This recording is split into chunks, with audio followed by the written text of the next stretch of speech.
Barrel's magical journey is often like a wild ride, and it is a little frightening, but it is going to be picked up here. Well, this draft for Bro is a very Bro draft. It's very easy. That's why I like it, and I favor it in this microcosm with nameplates on against what D+ have. The thing is, all the eggs in the aiming basket again. This is Rise Group, though, and oftentimes closing out games is where the problems really lie. And DK, if this game reaches 45 minutes, I do not see many options for the Bros to be able to make stuff happen. And, you know, unless it's Rise Group, baby, and we just never really know what's going on. I think this is the perfect way to start off this series, though. Yeah. I'm not gonna lie. Let's get into it. We just show that aiming is happy. We just always watch level 1 in the bottom lane nowadays because nothing in terms of priority anywhere. And then Croco just comes over this dragon. He's like, we can't do it. Yeah, not gonna happen. I think that's a little bit of a frightening scenario, though, as there is a Wukong making his way up. Let's see whether Lucid can just lock this one down, and he does. I think that's one probably, grub taken. That's probably enough to say that's all we are gonna get. And as Hype is going all in. Yeah, and going on the hunt as well, as we can see. Does decide just to use it to run away. Yep. Croco can look for an angle. There's the stun. Yep, does find it there. Showmaker throwing an orb back at the monkey. Lucid moves in, but not going to be too much counter gank opportunity here. Next Drake going to be 2 minutes time, but the Herald might be what we're fighting for next. No Morgan. No Morgan. Oh, he gets hit by both parts. In fact, he gets hit by everything. And then first blood goes over to Lucid. Hype and Palu, but they're looking for a trap. Yep, Beryl is just going to face check, tries to take the magical journey and does so. The Ignite's still ticking down. Not even close, baby. Ooh, that's my go right there. The very last second. Oh, no, calculated. He had the TI calculator out, don't you worry. He pressed heal. He was like, I'm not sure. And now he just gets to press B and then go back to playing Snake. Oh, yes. Perfect. Deep vision here for D+ on the entry points of the Herald. Aiming. Exhaust. Yeah, going to be able to use that spell shield really nicely. Gets the flash out with the Tempered Fate. Really nicely done there by Beryl, who's also ghosting around. Because he wants to. We're just trading. Yeah, they are eventually just going to give this up and trade for that dragon. Is down pretty low with the spare time that Showmaker had. Going to be feeling all right. Spoza throws a bear this on. Yeah, Croco going to see what he can do. Let's see whether they can interrupt. The Ram is just not really going to work out there, and the Cyclone's going to come on through. Croco making sure work of this one. Shiu looking a little silly on that bottom side, but the kills now equalized. And this turret is definitely dead. DK, even though they lose their top laner, I think this is a decent cross map. Yeah, 100%. And they're even going to get a second charge here on the mid turret or the mid inner, and I think it's gone. Dead. Yeah. And Showmaker is also putting on so much pressure towards Morgan here as well. It's almost as if Bro don't have a top laner at the same time. Polu going to get bitten. Oh my goodness, Lucid doing a lot of damage. There's the Tempered Fate to hold Polu in place. Still doesn't have his flash back up and available, but he's not going to get stunned still. He's just taking so much damage. Shockwave pops the horse pants lady. They're just threatening the idea of an Otacon, and that enough is enough to get Croco interested. He's exhausted. Yep, everything's exhausted about Croco as the pillar does go down. Lucid turns up, the closer is there for a fair bit of damage back. Subjugate helping keep Lucid healthy, but the flash out from Croco going to be enough there. Good Cosmic Binding out of Beryl at the same time, but no one going to fall just yet on the Bros side. They're just going to bypass the Otacon. That's going to be their way into this one. As you can see, this brush full of vision now as DK holding on. Shiu pulls out the Ram. Let's see where it goes. Gets a nice double knock-up to deny Polu the re-engage. They're looking to try and burst this, but look at Otacon. It's getting so angry. The redemption value's massive, but they cannot answer this objective. And the Cosmic Binding catches Croco. Oh, man. And now Lucid just able to walk in and chomp down Polu. He's separated from the rest of the flock. And down he will go. Pizza Warfare coming as well, but Lucid's overstepped the explosion of damage as the equalizer comes down. And that is going to equalize the kills in the fight as well as Beryl trying to keep Croco interested. And he does do that. Shiu now trying to run away, and Showmaker just chases down the monkey. Aiming is fighting Otacon. This game's so weird. It is so weird, but the pros come out on top, and they are going to pick up the Otacon as well. Still a decent gold lead here for DK as Showmaker flashes out of the way of Tibbers. And now the re-engage to come through. Shiu finds the double knock-up. Hype is just dead before you can really do anything about it. Morgan's going to show up to try and save the rest of the Bros. But unfortunately, they're now without their AD carry. That is so much of the consistent damage now missing as DK Are you brave enough to stop? Yes, of course they are. I mean, Hype is just not going to be able to get here. He's down for 30 seconds. Closer, need to see a big Tibbers if Bro's going to be able to stop this. Well, the turn, they're looking for it here as Closer. Shockwave connects onto 2. Equalizer to try and answer as Magnustorm holds them in place, but this time the Subjugate did manage to come through. Polo, though, is still able to burn down the Trundle, and the Bros, despite losing Hype immediately, still win the fight. Will the turn be there for DK as Closer possibly in trouble? There's the Molten Edge done for aiming as well. A lot of extra money. Polo going to move over that control ward, looking for the backline. They look to take him out immediately as he gets a Magnustorm, but unfortunately, it doesn't really do too much. Shiu calls in the Ram and holds off Hype for now, but the Cyclone has now come on through. Croco getting so much work done. Shiu going to be the first to go down as aiming, fighting against this Corki, and he'll lose as Morgan uses his whole health bar to allow the Bros to go even in the fight, but also, I believe, get themselves they got that dragon. They did get it. And like 6,500 damage done by the Corki. The rel engage doesn't work. And it was now Croco looking for another engage. Yes, flash.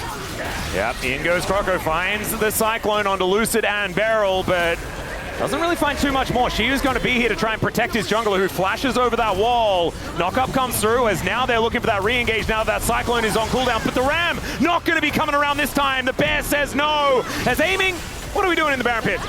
He's going to be able to flash over that wall as nice guy Beryl is going to stop Polo from taking too much damage from Baron here. What was that? It's we like press R buttons and flash. There is a control ward in the back of the pit. They're doing it with full information, but honestly, it looks like they don't really care. As now the Bros looking for a re-engage after picking up said Baron. Shiu standing on the equalizer. There's another Cyclone from Croco, finding so much value, and aiming is just wiped from the rift. Croco is even still alive somehow. Showmaker's still up, and Lucid has survived this one, but they took their prize. They got the bottom lane, and the Bros, they are just winning every team fight this game. I mean, they've got the Call of the Forge God. Let's see whether Shiu can actually find an angle.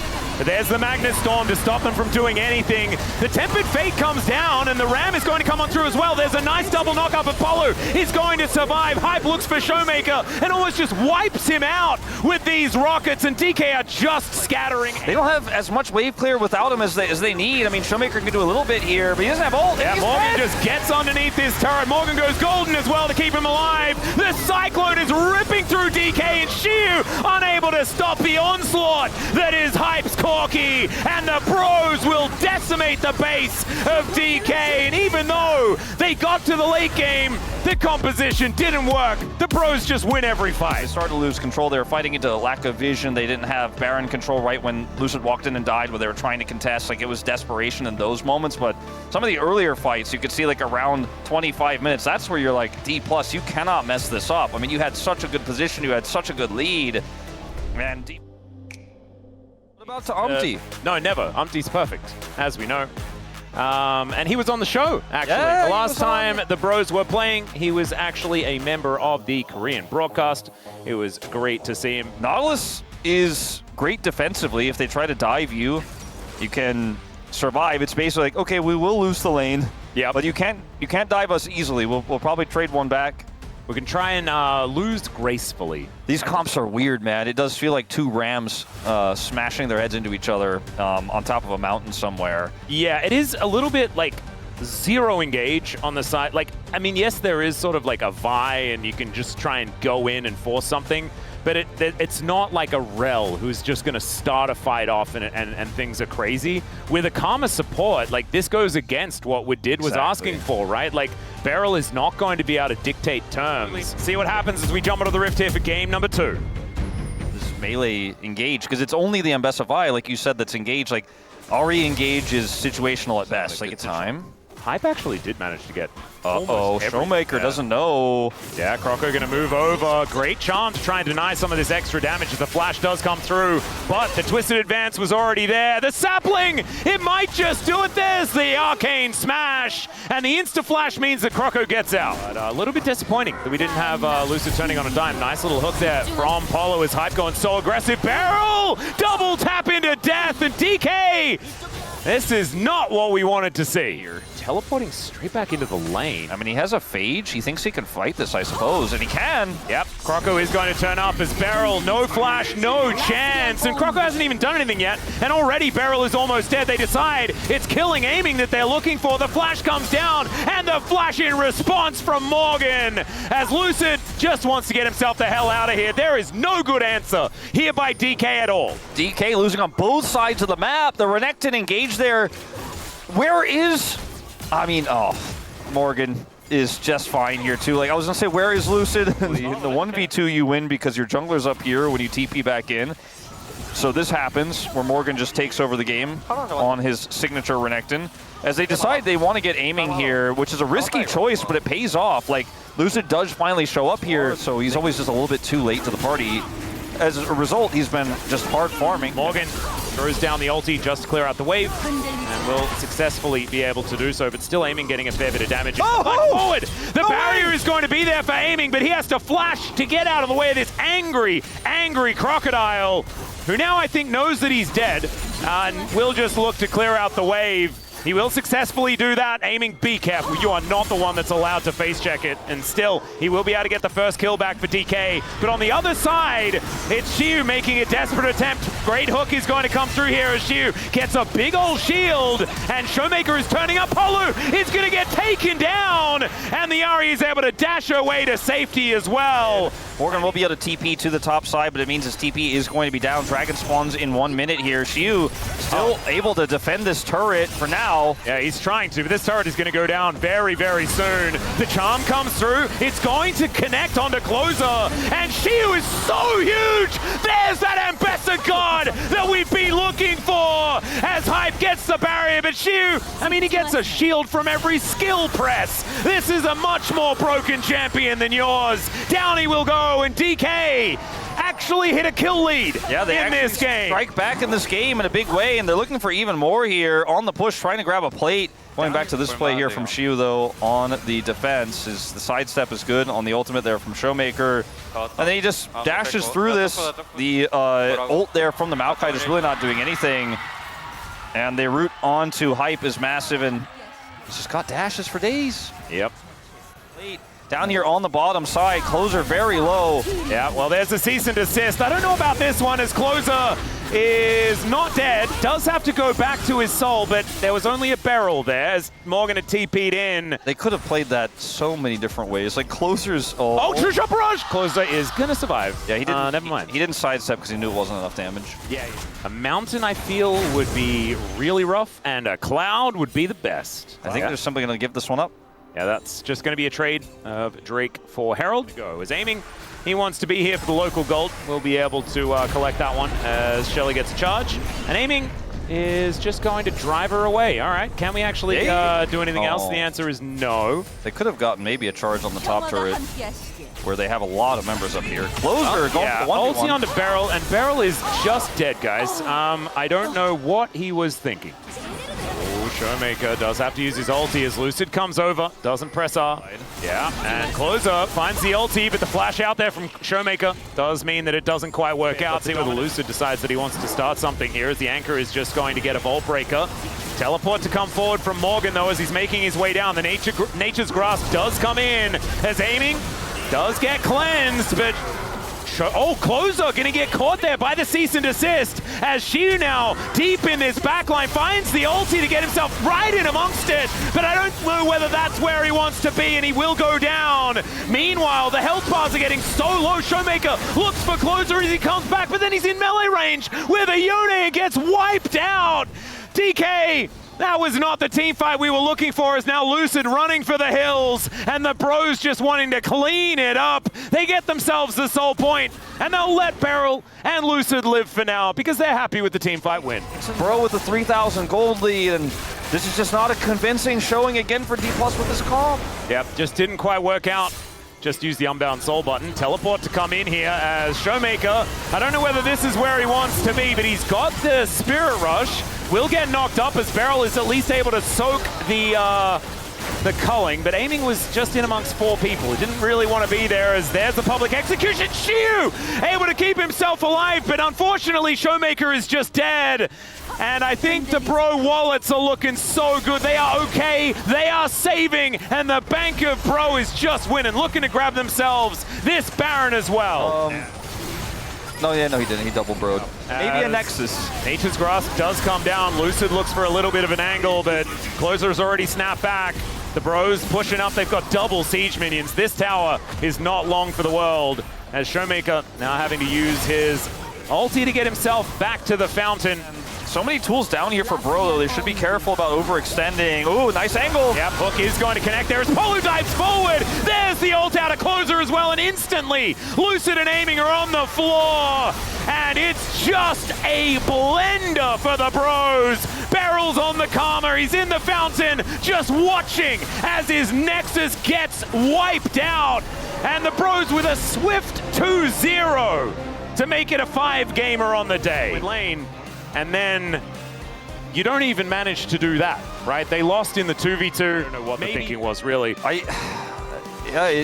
having a good time on the Ambessa, but unfortunately, everything else fell apart. Bro just embody Rise Group. Like, they are the essence of Rise Group. They know exactly how to play those scrappy games. They know how to coordinate around these drafts. They know how to just go forward and press R buttons and win the game. And Croco, deserved POM, probably unanimous, you have to imagine. Yep, I think this was the most obvious POM that we've had for quite some time, as Croco utter dominance. Thank you very much, guys. This is Steer for the POM interview translation, joined by Croco on the side of OK Savings Bank, Brion.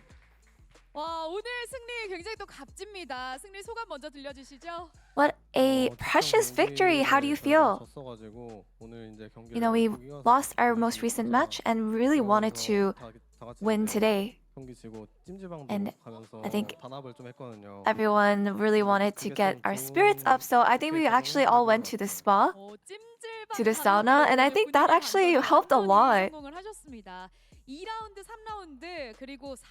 And from rounds 2 to 3 and now round 4, you're actually on a 3 winning streak against D plus Kia, so when facing them, what makes you more confident? I don't think anything in particular makes us confident, but I think we had the mindset that if we played better, then we would definitely be able to win. And in game 1, you guys took the undefeated Rise Group comp, Wukong and Annie. And with today's victory, this duo has a 7-win and 0-loss record. So is Wukong Annie the answer? I think we eventually found out that Wukong Annie through practice is really effective and very strong. And through that practice and in the process, I think we were able to pull off another victory with them on stage. And in game 1, there were actually some disadvantages when facing off versus the enemy comp, but you guys were winning through skirmishes. So what kind of shot calling was there to set these fights up? I think whenever we look for these team fighting angles, I think previously we had some hesitation. And I think because I just got so frustrated, I just wanted to go ahead and engage and just go head in. And in game 2 draft, after seeing the enemy's rush comp, you guys were building your comp step by step. So what approach did you take for your comp? For the draft in game 2? And we just mainly try to focus on picking our comfortable pocket picks. Just something that we're really confident in, and I think we were just having an active discussion around that. And in game 2 with your Maokai, you got 3 jungle camps and went straight to mid for a successful gank. So were you just finding an angle in the spur of the moment, or did you get a call from closer? I actually found the angle in the moment. And I think I was just observing the enemy mid's skills and his movement, and I just made the call. And we heard your teammates thanking you at the very end of the game, so it actually did stand out that you were the main contributor today. I think we're in a really good position and we feel really great, so I feel like we can continue doing good. And your next opponent will be BNK FearX, and since round 3 you haven't defeated them, what would you like to say? I think every time I was against him, BNK FearX, my shoulders were all locked up, so I was not in a good condition when I was facing them. So I think now that we're in a better condition, we would definitely be able to beat them. And anything you would like to say to your fans? I feel like a lot of fans might have been a little anxious watching us because of our recent loss. But I feel like the way we were playing is really fun to watch, and I feel like we have a lot left to show you guys, so please look forward to us succeeding in the future. And that's the end of the interview with Kroko, and back to the space. Thank you.